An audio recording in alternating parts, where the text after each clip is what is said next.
We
can't hear anything. I don't know whether it's only on my side. And I also not hearing. Was disconnected. Also from my end, I cannot hear anything. Good morning, good afternoon, good evening, depending on where you are joining us from. Welcome to the Africa Centers for Disease Control and Prevention weekly media briefing. This session is for the Director of Africa CDC to engage with the media and highlight key public health events happening on the continent. So we want to welcome you. We also want to apologize, colleagues, as you're aware. We're having some technical issues with connection at the African Union in general. So some security measures have been put in place by our technical team. That is, based on that, you might experience some glitches in our connection. But however, we are live and the director is here available for you today to give you update. The director briefing today will focus mainly on the ongoing multi-country cholera outbreak, focusing on Malawi. And as we're aware, Cyclone Freddy has also made landfall, which also has some health implications. So welcome to this section. And let me remind that this section is for the director to brief the media, and the interaction will be for the director and members of the media community. So as usual, our usual question and answer session will come after the director's briefing. So let me turn you now over to our acting director, Dr. Ahmed Ogwell Ouma, for the briefing. Over to you, director. Thank you. Good morning, good afternoon, good evening, wherever it is that you're joining us from. Today, I would like to start by really asking all of us, wherever we are, to remember the citizens of Malawi, particularly, but also Mozambique, where Cyclone Freddy is really providing a difficult environment for comfortable living. We have had quite a few people who have died as a result of that particular cyclone. And so I ask all of you, wherever you are, to remember Malawi and Mozambique as we continue with our response activities in those countries. Today, I would like to share that we have 8 different public health events that we are actively following up on the continent.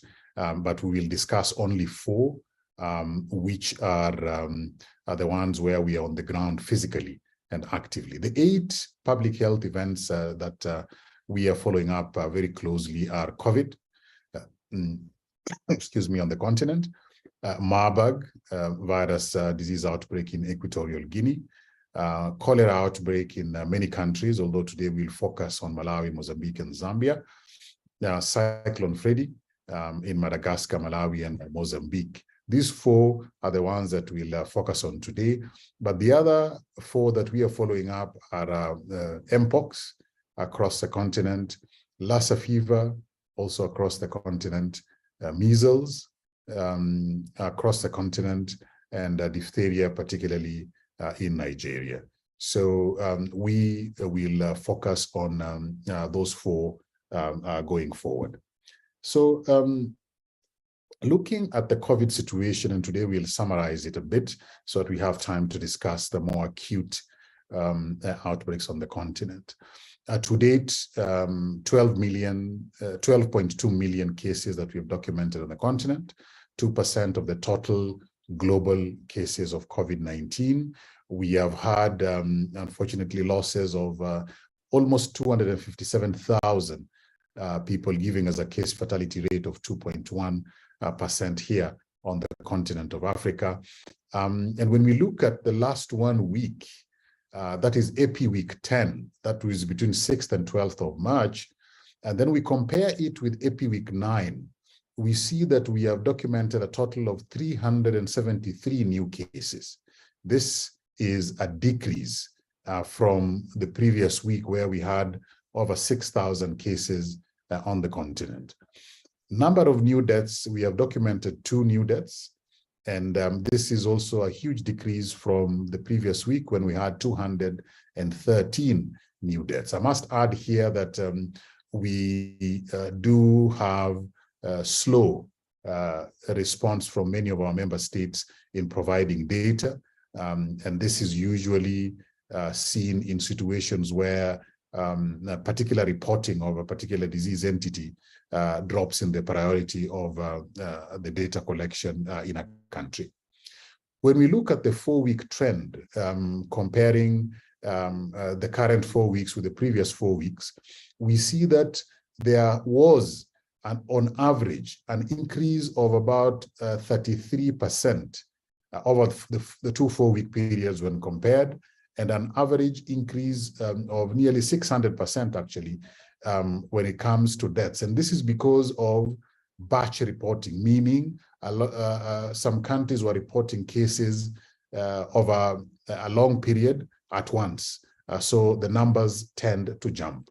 On average, though, when we look at the trends across the continent, the numbers are relatively stable, with a slight decrease in the overall numbers over the last few weeks since the beginning of the year. For COVID-19 vaccines update, to date we have received 1,092,000,000 vaccines. 1,092,000,000 vaccines for COVID-19 on the continent, and we have administered 973 million, which gives us an administration rate of 87% of the COVID vaccines that we have received. To date, those who are fully vaccinated, we have a coverage of 44.72% of the target population, which for us is 12 years and above. This corresponds to 415 million people have been fully vaccinated on the continent of Africa. When we look at boosters, we have just over 81.6 million people have gotten their booster doses in Africa, which gives us a 6.1% coverage for booster doses. To date, we have 14 of our member states who have achieved the 70% vaccination rate for eligible population, one more than the last time that we had this briefing. So vaccines continue to be very effective in preventing symptomatic and severe disease, as we are seeing in the population, and we encourage countries to continue ensuring that COVID-19 vaccines are not only available, but they are also being actively given to the population as is required. The second public health event of significance I would like to share is Marburg virus disease outbreak in Equatorial Guinea. You will recall that on the 13th of February, the Ministry of Health and Social Welfare of Equatorial Guinea reported the first confirmed case of Marburg virus disease in the western province of Kientem. And since the last briefing, no new confirmed cases or deaths have been reported. However, we have 4 previously suspected cases, 4 which were previously suspected cases. We have reclassified them to probable cases. The challenge has been laboratory diagnosis because that capacity has not been existing within the country from the beginning of the outbreak, and we've been using external laboratories, but we are currently finalizing establishment of laboratory capacity within Equatorial Guinea so that we can be able to address the issues of laboratory confirmation of cases in a more efficient way. Cumulatively, from the beginning of this Marburg virus disease outbreak, we have 1 confirmed case, 11 probable cases, and 12 deaths that have been reported from the beginning of the outbreak. The 12 deaths were not tested. They showed signs and symptoms that were, in line with Marburg virus disease. The 11 probable cases, we are awaiting sample results for those. Only 1 case has been confirmed from the beginning of the outbreak. So the Ministry of Health and Social Welfare, with support from Africa CDC and other partners, have established a command center in the affected province. We are actively supporting contact tracing. And of the 99 contacts that have been listed, 77 are being actively followed up, that is 72%. And the remaining 21 are being traced so that we can also be able to follow them up as per protocol. So we continue to support the government of Equatorial Guinea, including the 2 neighboring countries of Cameroon and Gabon, in addressing this particular outbreak. The third public health event that I would like to share today is a multi-country cholera outbreak. Since the last briefing, 7,704 new cases with 98 new deaths have been reported from 9 member states. The 9 member states that are affected to date are Kenya, Malawi, Mozambique, Somalia, South Africa, South Sudan, Tanzania, Zambia, and Zimbabwe. But the vast majority of the cases are from Malawi, and a lot of our effort is actually being placed in that country, particularly with the weather situation that we are seeing now. Cumulatively, from the beginning of this outbreak on the continent, we have documented about 53,000 cases and 1,282 deaths in 13 member states from the beginning of 2023. It is unfortunate that on average, out of every 2 people, out of every 100 people, 2 are actually dying as a result of cholera. Now, with the weather situation the way it is, there is every likelihood that we may see some cross-border spread of cholera, and we are preparing very actively for that in both the southern part of Africa and the eastern part of Africa, because cholera behaves in such a way when the sanitary situation is suboptimal, as will be found in areas of flooding, heavy rainfall, and similar natural challenges. Now, looking at Malawi, since the last update, Malawi has reported 3,695 new confirmed cases and 76 new deaths in the last 1 week. This means that on average, again, 2 people out of every 100 who are diagnosed with cholera are actually passing away. But when we look at the data for the past 4 weeks, we see that in Malawi, there has been an average 12% decrease in the number of new cases and a 16% decrease in the number of new deaths. So although we are still seeing cases across Malawi, over the last 4 weeks, we are seeing decreases, 12% for new cases and 16% from new deaths associated with cholera. This is an indicator that all the effort that has been put by the government, by Africa CDC and the Africa Union, and by other partners is actually giving positive results. Also, of Malawi's 29 districts, all of which were affected by cholera, we see that 4 districts have actually controlled the cholera outbreaks, and there are no new cases that are being reported from Malawi. With the landfall of Cyclone Freddy and the flooding and the displacement of people, a massive destruction of sanitation facilities and communication infrastructure, we continue to watch the situation very closely to ensure that we address any new challenges that may emerge as a result of Cyclone Freddy. When we look at Mozambique, again, still with cholera, since the last update 1 week ago, Mozambique has reported 3,438 new cholera cases and 17 new deaths. Cumulatively, from the beginning of this year, Mozambique has reported 8,698 confirmed cases and 54 deaths as a result of cholera. They have reported this outbreak in 33 districts out of the 128 districts of Mozambique. And with the heavy flooding and Cyclone Freddy and the destruction of infrastructure, we are also closely watching Mozambique as well for cholera. For Zambia, the third country we are focusing on today, since for the last 1 week, 34 new cases have been reported, and 1 new death has also been reported from this 6 districts across the country, and that is Zambia.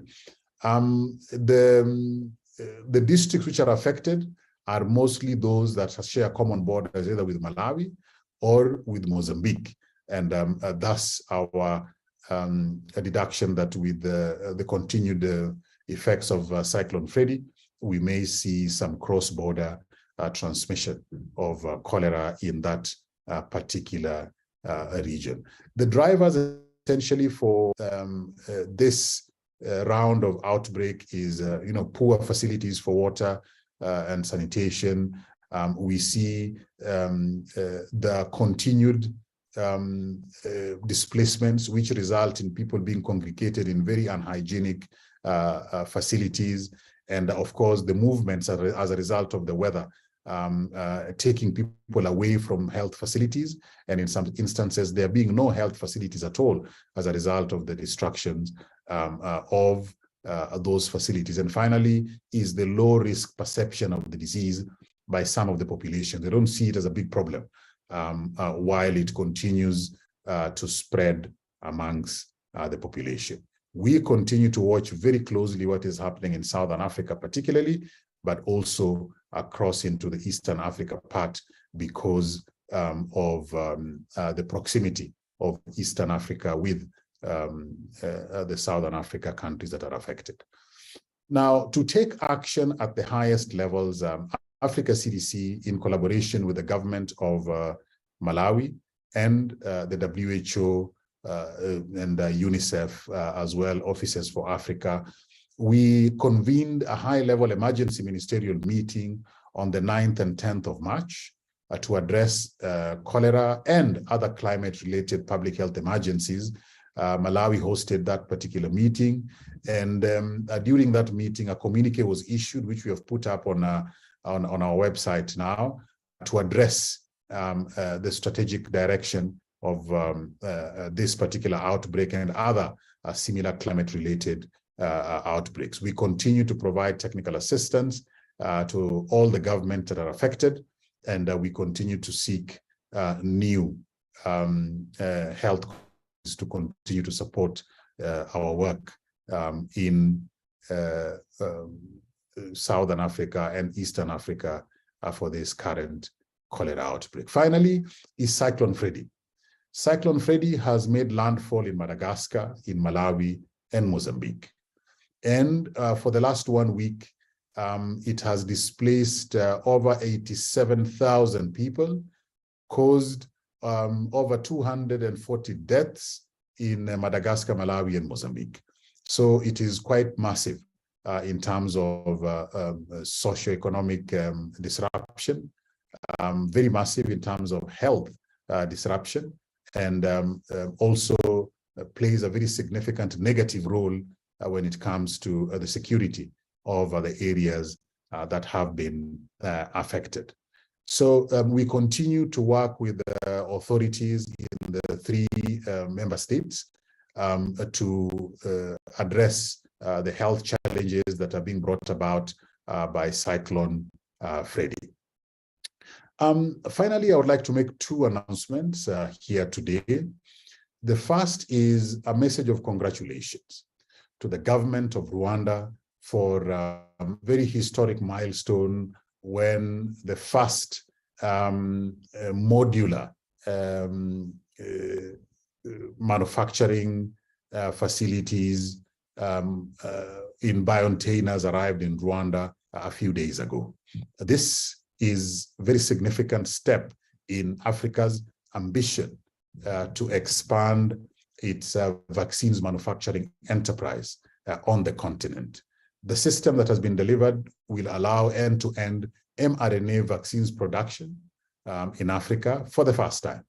And we are honored and quite proud to be part of the process that is building the vaccines manufacturing enterprise here on the continent. So once again, congratulations to the government and the people of Rwanda for delivery of that first modular manufacturing facility for mRNA vaccines that arrived a few days back. Secondly, I would like to make an announcement today that Africa CDC is launching a capacity building fellowship for public health emergency management. This means that as part of our commitment for workforce development on the continent under the new public health order, we are ensuring that we develop a cadre of African public health workforce that is going to be highly skilled in coordinating, leading preparedness and response activities across the continent for public health emergencies. This fellowship is the Africa CDC Public Health Emergency Management Fellowship.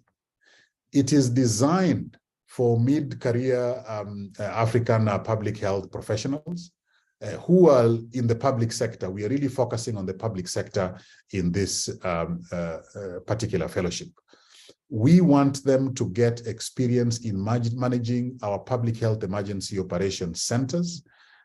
We want to give them skills to lead emergency preparedness and response programs. And we also want to make sure that their training is standardized and they are able to form part of the network of experts that we as Africa CDC and our member states are going to be using in the coming months and years. The fellowship is designed to run for 24 weeks, and that is 6 months. And it will be a mixed, it will include in-person training at our secretariat in Addis Ababa. It will include mentorship and coaching by senior colleagues. It will include deployments to national and regional public health emergency operations centers. It will include international study tours so that they can also be able to see how other parts of the world are handling public health emergency management, which are similar to what we handle here on the continent. And it will also include project management as part of the skill set that we would like to give them. We are going to make that formal announcement in a short while so that all those who are eligible can be able to make their applications, and we intend this fellowship to start no later than August of 2023 for the first batch who are going to be successful. I repeat that today we are launching the Africa CDC Public Health Emergency Management Fellowship, and we'll be sharing those details on our website and our different platforms in a very short while. So I thank you very much, and I'm looking forward to your questions, if you will have any. Back to you, Nick. Thank you, Director. A very comprehensive outlook of public health emergencies across the continent. That was followed by the two critical announcements. Congratulations to the Republic of Rwanda, and of course, a new space for public health practitioners to thrive on the continent, all geared toward building workforce on the continent. So as the Director said, details of that fellowship program is going to be on our platforms, digital platform, that's the website and all of the other ones, so that you can encourage, share the news with people in your cycle that are interested in doing public health and safeguarding the health of Africa. So we'll now proceed to our next section, which is, as usual, the question and answer section, where members, colleagues from the media interact with the Director by asking your question, and he provides the adequate responses as we go along. So today, our usual means of questioning are still there. You can use the Zoom platforms, both the Q&A and the raise hand icon. Better still, you can use our usual WhatsApp number. Let me read that for you: +251 94 550 2310.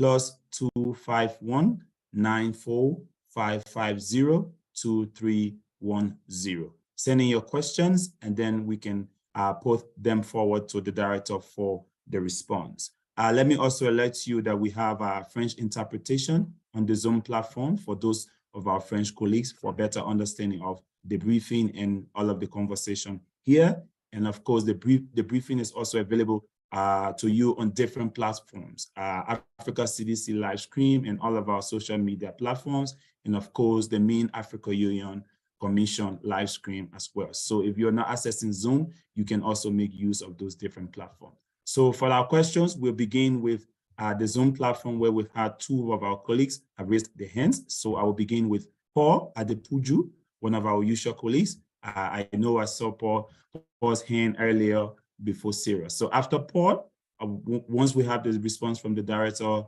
to Paul's questions, and then we will move on to Sarah Jevrin. So Paul, over to you for your question. Thank you very much for this opportunity to ask my question. So the first question I have for Dr. Ouma has to do with the Marburg virus disease outbreak in Equatorial Guinea. The outbreak was officially announced in February 13, and which means that today, which is March 16, we've had over 1 month of the outbreak. And in your presentation, you still mentioned challenges in ensuring that we have a true picture of the number of cases with quite a number of untested individuals, which we still stuck with suspected cases. I still remember what the Africa CDC and its partners said regarding the contributions of COVID to improving diagnosis and surveillance on the continent. Meanwhile, according to the CDC's website, testing for these disease, we can use ELISA, PCR, and Africa has invested a lot in PCR capabilities. So why, more than 1 month after this outbreak has been confirmed, there is still struggle? What happened to the network of laboratory that Africa CDC instituted? Why are these not feeling really deployed to solve this problem? The second question I have has to do with the real current public health threat of the cyclone situation. What has been recorded so far? Not just do we have any of these risks that you mentioned already materializing, and what is on ground to ensure that these risks are quickly mitigated and so that we don't have ourselves in a situation where we see this thing potentially happening, but we did absolutely little or nothing to avert their development. Thank you very much.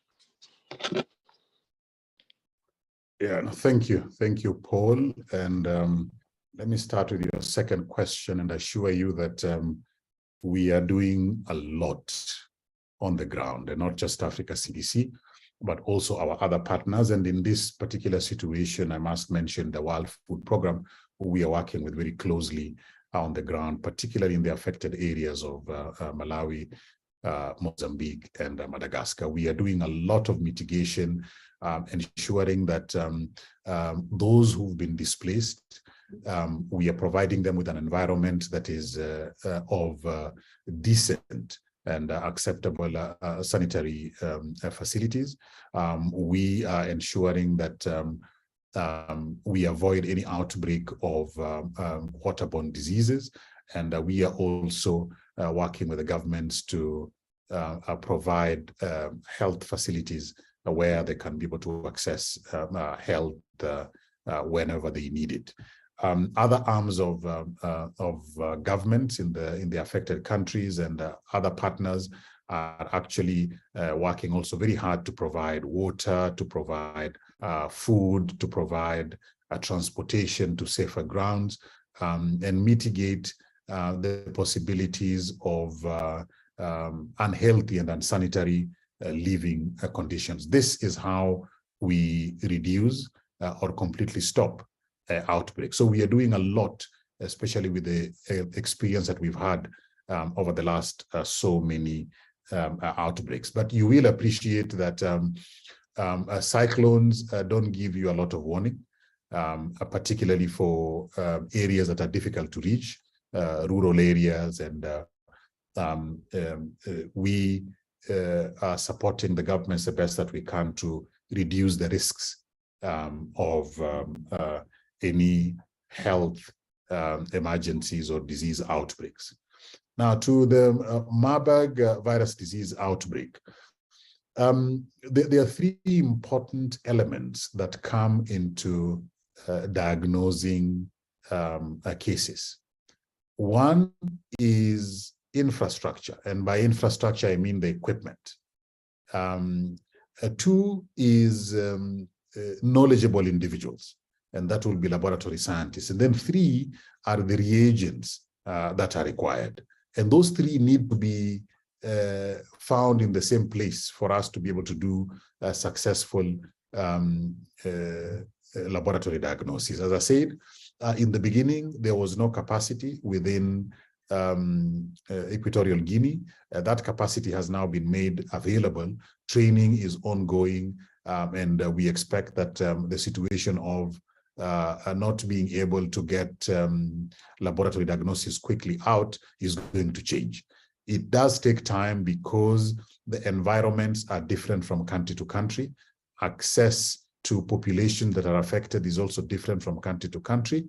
And the equipment that are required, the environment in which they work is also different from country to country. We have a situation here where it was a very rural community that was affected, and we are working around the clock with the government of Equatorial Guinea to ensure that laboratory capacity is on the ground. Having said that, Paul, we still have the knowledge that provides for clinical diagnosis and therefore management. And we are quarantining and managing cases that present like their hemorrhagic fever. And we continue to monitor those individuals so that they are not a danger to themselves and the rest of the community. We use clinical management at the moment as we wait to ensure that we get laboratory capacity up and running within the community. We are trying to avoid the issue of sample transportation over long distances, and therefore we will get that laboratory capacity in place in the shortest possible time, now that the conditions have been made possible for that to happen by the government of Equatorial Guinea. We are getting there. It's been a long journey, and we are quite comfortable with the pace at which the facilities are being put in place for laboratory diagnosis at the epicenter of this particular outbreak. Nick? Thank you, Director. Thank you, Paul, for your intervention. Let's move quickly to our next colleague, Sarah Javin. Sarah is with DevEx. Thank you very much for this briefing. This month, Paul Kagame sent a letter to the AU chairman commenting on the appointment of the Director General of Africa CDC. He said that there was no debate allowed at the summit for the appointment, and the highest ranking candidate wasn't chosen, and there was no explanation provided as to why the highest ranking candidate was not chosen, and heads of state weren't part of the committee deliberations. Can you please respond to Kagame's letter, and do you agree that the process was not transparent? Thank you. Thank you, Sarah. I'm not aware of President Paul Kagame's letter. And this is, as you say, it was a letter from President Kagame to the chair of the union. I think that is way above my pay grade. I expect that if there's that letter, then the chair of the union would respond to His Excellency President Paul Kagame. I will not be able to have any information or details, and therefore I'm unable to respond to the contents and of such a letter. Okay, thank you, Director. Our next colleague on the queue is Leon Lingudu of Data Nation. I know Data Nation is in Kenya. So Leon, before we come to you, let me also remind that there are other means through which you can come through with your question to the platform. You can use this Q&A session on the Zoom. You can write out your question there. We'll obviously read it out to the director, or you can make use of our WhatsApp number, +251 94 550 2310. So Leo, is now your time. Over to you. Thank you very much. My name is John Lidigu from the Daily Nation in Kenya. I have two questions. The first question is about HIV. Now, the chair of the National Syndemic Diseases Council in Kenya disclosed to me this week that Kenya is grappling with a HIV funding gap for HIV commodities of about 10 billion shillings. And our annual budget to sort out our HIV issues she placed it at 25.4 billion.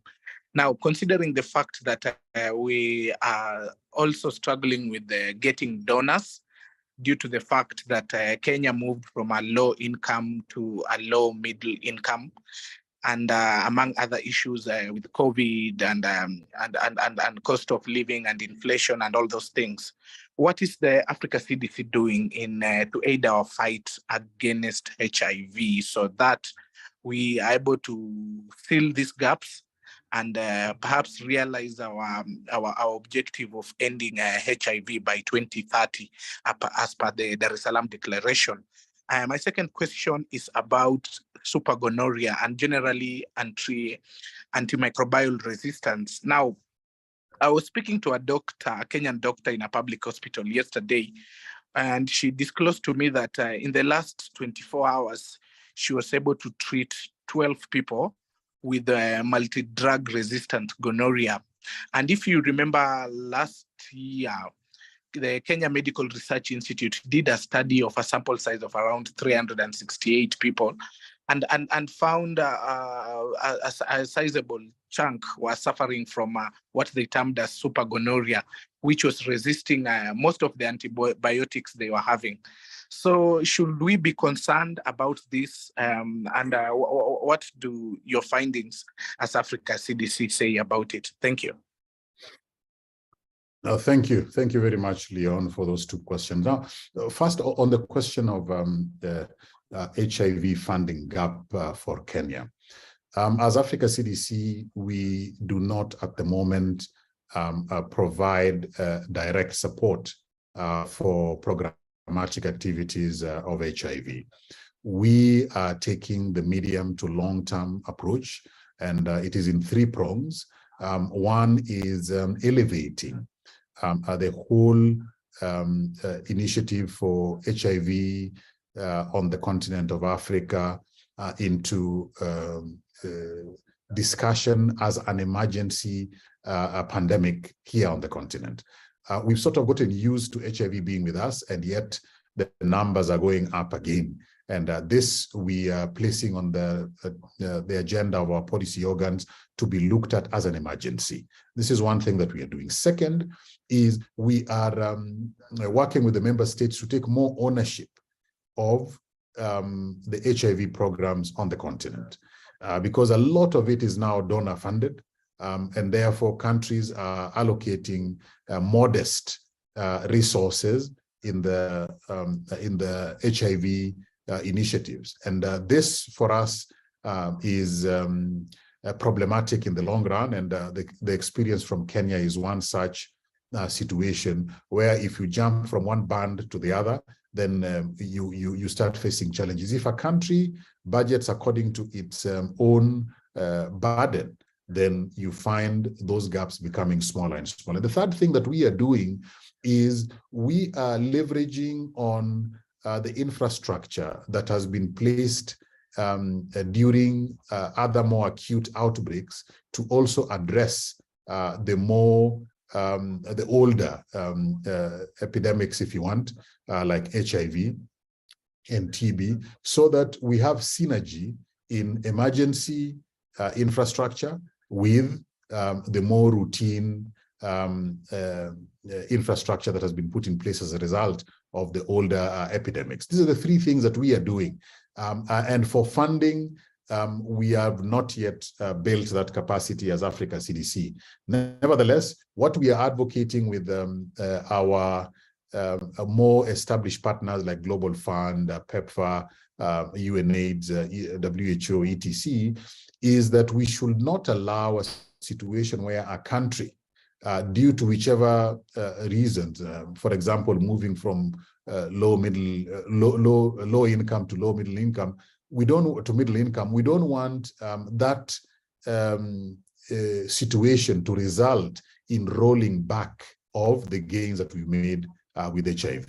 And those discussions continue, and not just for Kenya, but for other countries who are in a similar situation. But direct funding and facilitation of such funding, Africa CDC is not yet in that space. On multi-drug resistant pathogens, including the supergonorrhea that you refer to in Kenya, this is a big problem that is not yet in the public domain as it should be. The recent survey that we did of data, retrospective data, that is data that had been collected before, samples that had been collected in many laboratories, 3 things are very clear. One is that many laboratories on the continent, many countries on the continent don't have laboratory capacity to be able to monitor, AMR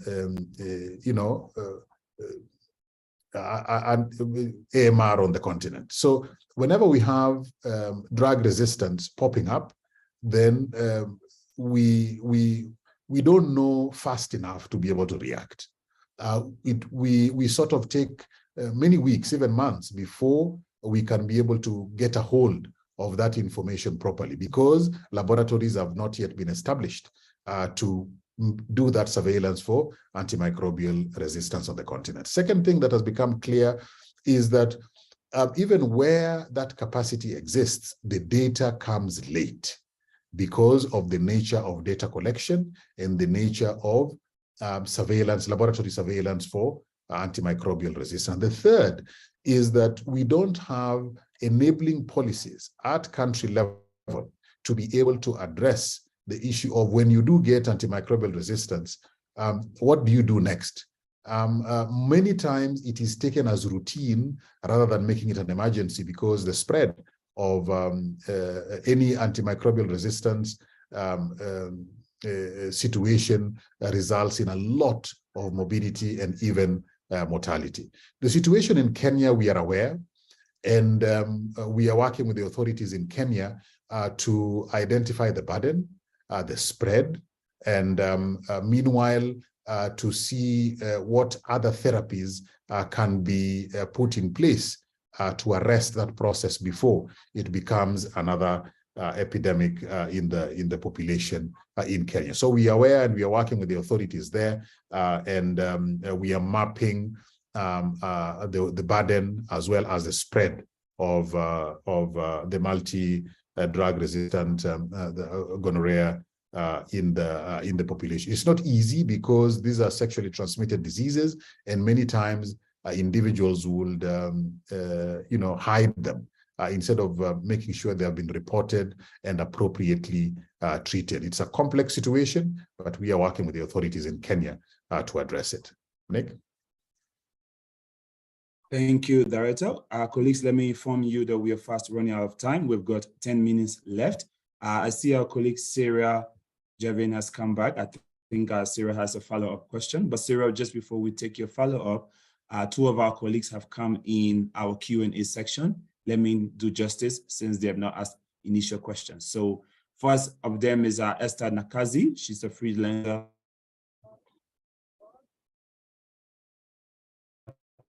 A freelance journalist in some in the past COVID oral treatment, while other countries have received none. What is the criteria used for these countries to get this medicine? That's Esther's first question. And the second question, she speaks to the Rwanda manufacturing facility, which you talked about in your briefing. She said it's a good start and the status is a good news, but she wants to know what are the status of other African countries that were choosing to start vaccine manufacturing on the continent. So those questions from Esther. Yeah, no, thank you, Esther, for that. On Paxlovid, the arrangement for securing those therapies are bilateral. They are not at the moment being facilitated by Africa CDC, and therefore a country is free to engage with the manufacturers so that they can be able to get their doses of the COVID-19 oral treatment Paxlovid. We are not at the moment facilitating that, and we are encouraging all countries to engage with the manufacturer. What we have done, though, is negotiated and agreed with the manufacturer that it's going to be at cost for countries on the continent. This is very good, and so we are asking as many countries as possible to take advantage of that and secure their doses of Paxlovid from the manufacturer. On the issue of manufacturing facilities, indeed, the news from Rwanda is good. The status of other African countries, they're all at different stages. And putting together a plan and delivering on the plan for manufacturing of vaccines is a medium to long-term effort. And it requires a lot of planning before a facility can actually be on the ground and begin to produce vaccines. That is if you're doing it from scratch. For those who are repurposing existing facilities, it's a bit shorter, but still it takes significant amounts of time. So all the other countries are at different stages, and we continue to support particularly human capacity development of our member states who are interested in vaccines manufacturing. And we are quite happy with the progress that we are making despite the challenges. And we expect that within this year, at least one or probably two other countries will be in the same situation as Rwanda, beginning active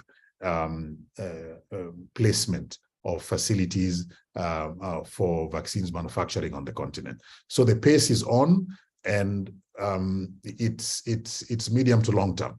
It's not automatic and quick.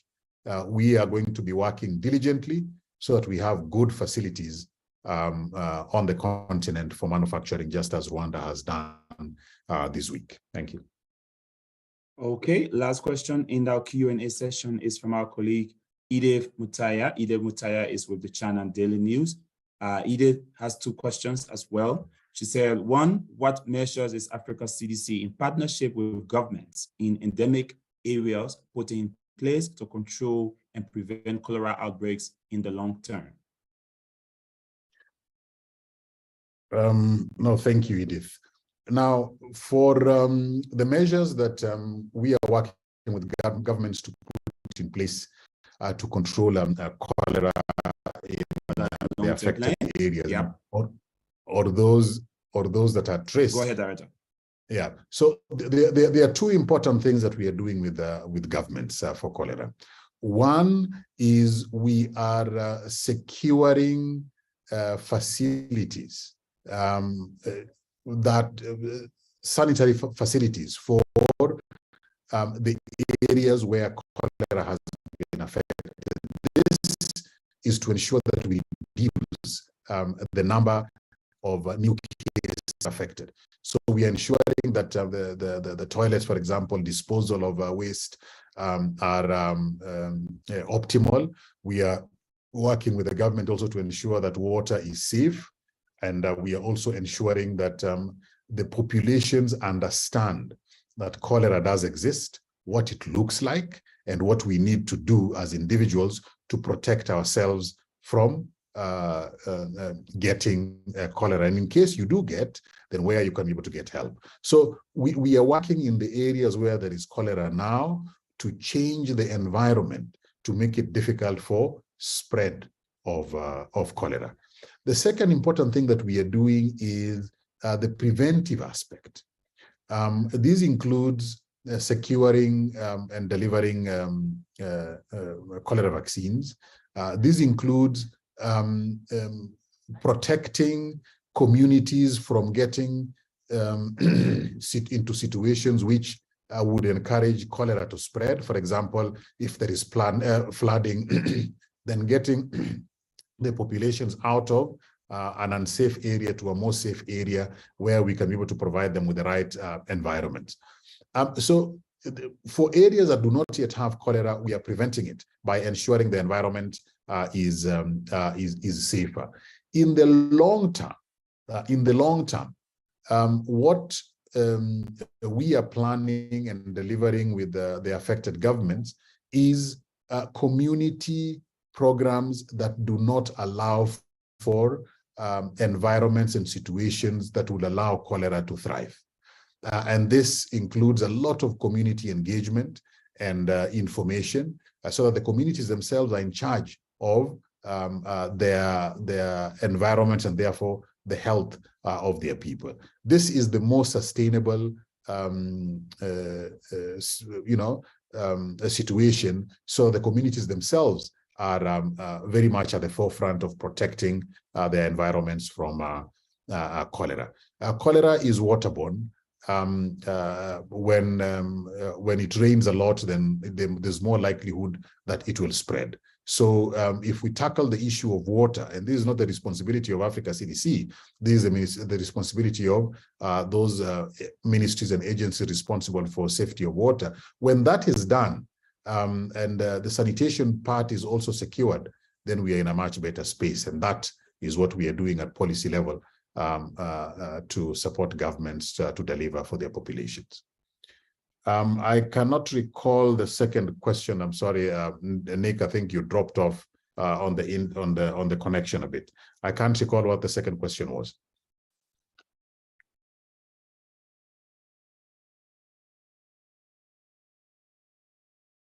Nick?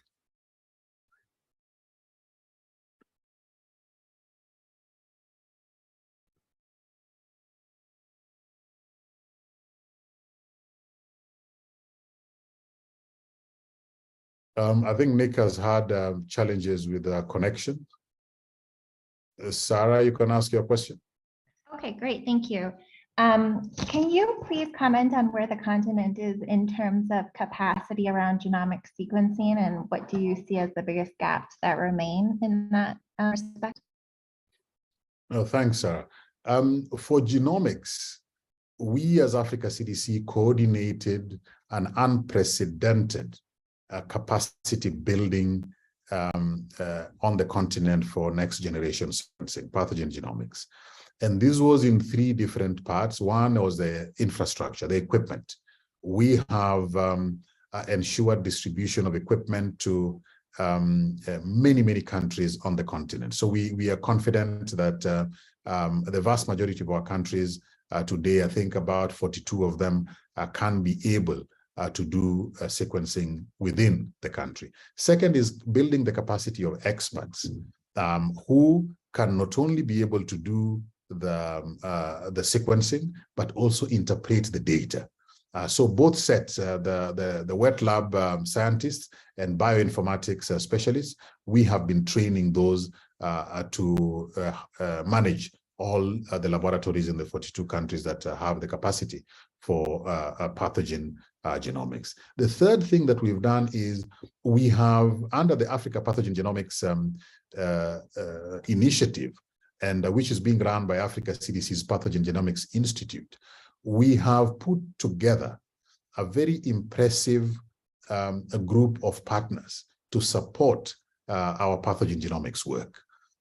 It's a multi-year $100 million initiative that has been running from 2020.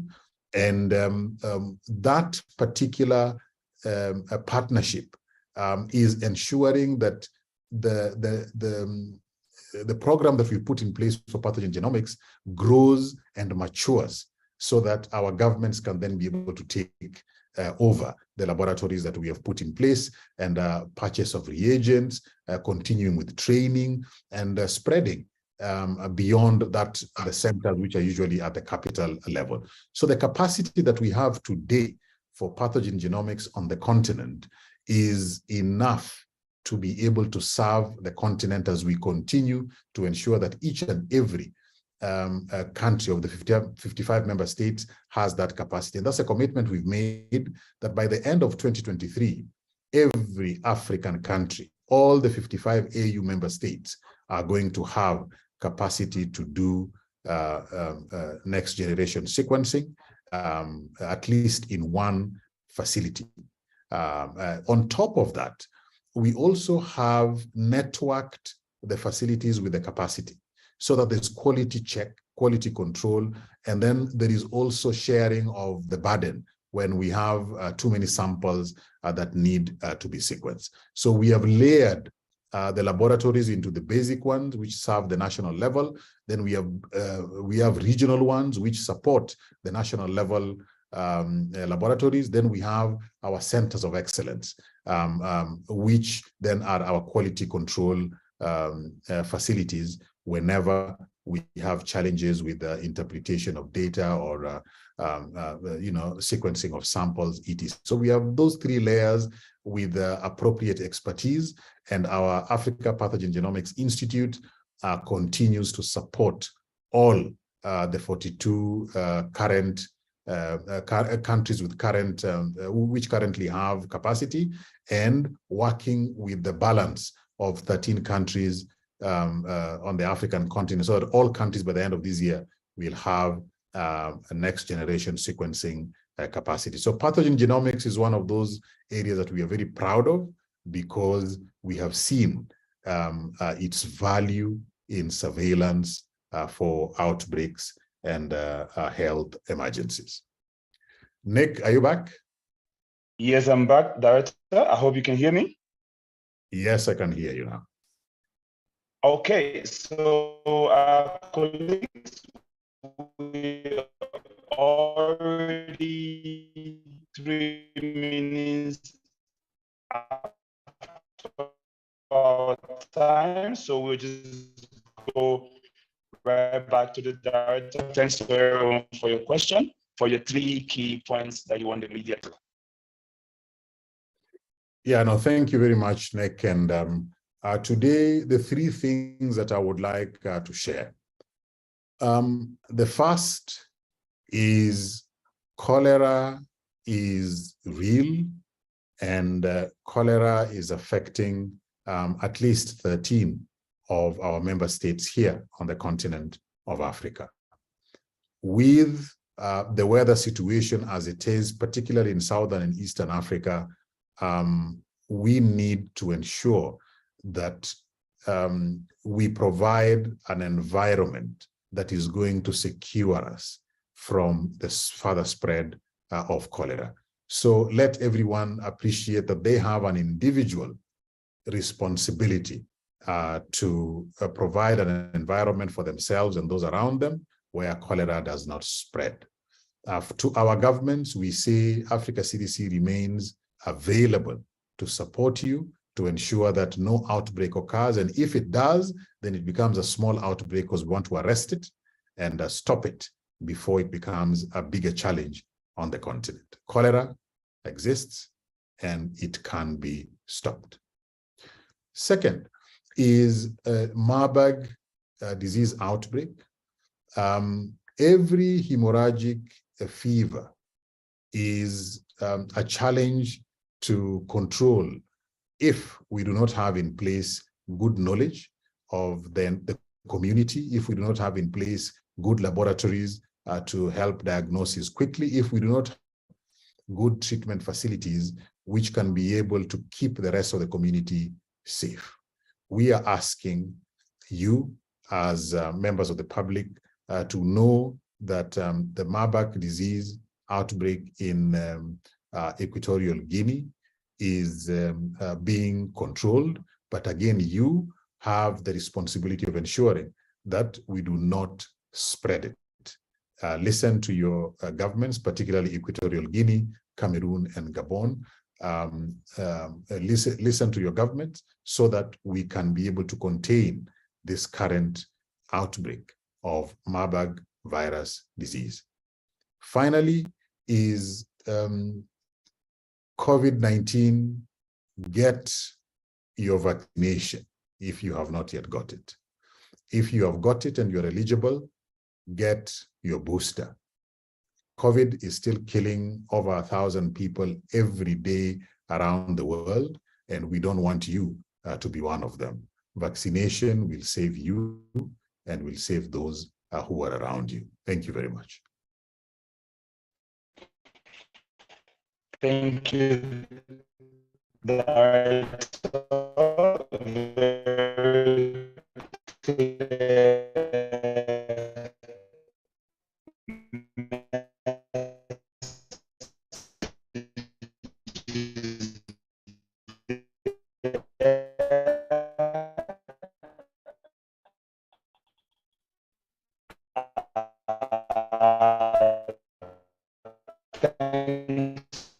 I think, Nick, you are having connection challenges. From the media who joined today and can you hear me from here? To the platform this afternoon. Thanks to the director for making the content from this briefing will be shared as the WhatsApp group to all of you who are there. That is from this within an hour. Still there.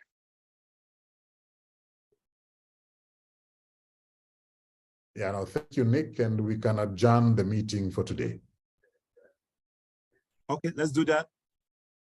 See you everyone next week for our next briefing. We apologize for the technology hiccups. Thank you. Recording stopped.